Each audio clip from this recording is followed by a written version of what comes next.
భారతదేశ స్వతంత్ర దినోత్సవం రోజున యోగా గురువు పతంజలి సృష్టికర్త రామ్దేవ్ బాబా చేసిన వ్యాఖ్యలు దేశవ్యాప్తంగా దుమారం రేపుతున్నాయి.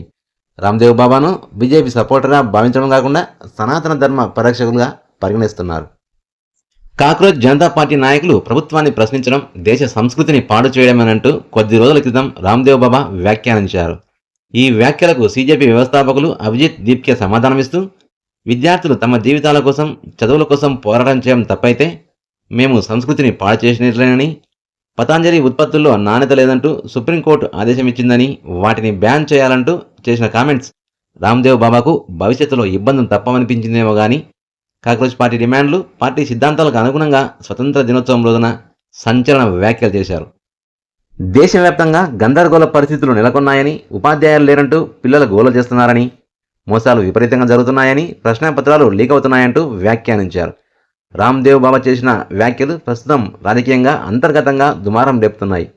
अगर देश के डेमोक्रेसी की लड़ना जनरेशन खराब करना है, अगर सरकार से सवाल करना क्या कौन सा वर्ड हो खराब कर रहे हैं संस्कृति अगर डेमोक्रेसी के लिए लड़ना संस्कृति खराब करना है, अगर सरकार से सवाल करना संस्कृति को खराब करना है, अगर अपने फ्यूचर के लिए लड़ना संस्कृति को खराब करना है, और अगर अपनी पढ़ाई के लिए लड़ना संस्कृति को खराब करना है, तो हम संस्कृति खराब कर रहे हैं.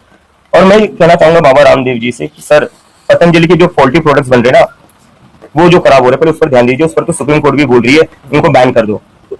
चारों तरफ देश में हंगामा है.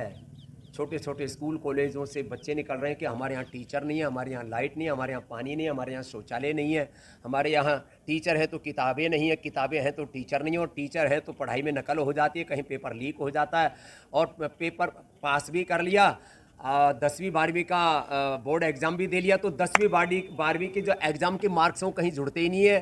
कॉम्पिटिटिव एग्ज़ाम्स के आधार पर ही आगे यूनिवर्सिटी में सिलेक्शन होता है, और उसके बाद में फिर जो है जब कहीं नौकरी की बारी आए, खास करके गवर्नमेंट जॉब्स में इंटरव्यू के दौरान 90 से 99% घोटाला होता है. अपने विचार, अपने संस्कार, अपने संगठन, अपने ही जाति वर्ग समुदाय के लोगों को ठोक लेते हैं और बाकी को बाहर धक्का मार देते हैं. ये बहुत ही अपमानजनक है. ये लोकतंत्र के खिलाफ है, ये न्याय के भी खिलाफ है. एक तरफ हम कह रहे हैं सत्यमेव जयते, ये तो धर्मस्ततो जय, हमने शासकीय उद्घोष बना दिए, और वहाँ जब किसी को इंटरव्यू की बारी आती है तो 10 में से पहले से तय करके और पैसे लेके 25-50 लाख 1-1 करोड़ रुपए की रिश्वत लेकर के फिर भर्ती करते हैं.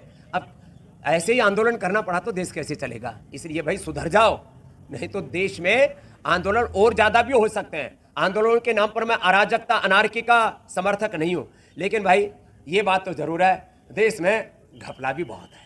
ये घपले ठीक कर लो, नहीं तो कहीं ऐसा ना हो कि बाबा रामदेव को दोबारा आंदोलन करना पड़े.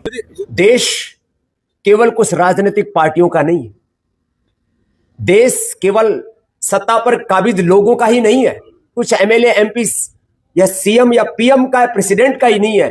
देश 145 करोड़ भारतीयों का है. जो अधिकार और जो कर्तव्य इस देश के प्रधानमंत्री और राष्ट्रपति के, उतने ही ऊंचे कर्तव्य और उतने ही अधिकार इस देश के प्रत्येक नागरिक के भी है. इसको कहते हैं स्वतंत्रता, और ये अधिकार देता हमारा संविधान. भारत के सभी नागरिक देश के संवैधानिक, लोकतांत्रिक, मानवीय, नैतिक, आध्यात्मिक मूल्यों का पालन करके इस तरह का आचरण करें कि भारत का नागरिक विश्व का श्रेष्ठतम नागरिक हो, भारत की करेंसी विश्व की श्रेष्ठतम करेंसी हो, भारत की अर्थव्यवस्था दुनिया की श्रेष्ठतम अर्थव्यवस्था हो, भारत की शिक्षा और चिकित्सा व्यवस्था विश्व की श्रेष्ठतम शिक्षा और चिकित्सा व्यवस्था हो, भारत के लोगों की जीवन पद्धति, भारत के लोगों का चरित्र विश्व का सबसे ऊंचे चरित्र के रूप में दुनिया में जाना जाए. इसको कहते हैं एक भारत श्रेष्ठ भारत का निर्माण, एक स्वस्थ समृद्ध संस्कारवान परम वैभवशाली विकसित भारत का निर्माण. ये मात्र सपनों से नहीं होगा.